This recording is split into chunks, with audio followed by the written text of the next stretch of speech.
Donc voici un exercice donné au brevet. On étudie les performances de deux nageurs. Le graphique représente la distance parcourue par le nageur 1 en fonction du temps. Question 1A. Pour répondre à cette question, par lecture graphique, on voit que la distance totale parcourue est des 2000 mètres et que le nageur parcourt les 200 premiers mètres en 5 minutes. Question 2. Là aussi, c'est assez simple par lecture graphique. En observant le graphique, on peut donc répondre non, car la représentation graphique n'est pas une droite passant par l'origine du repère.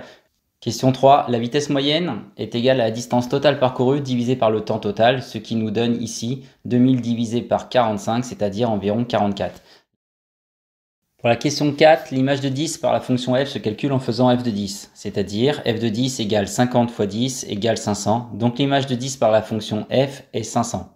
De même, on obtient f de 30 égale 50 fois 30 égale 1500.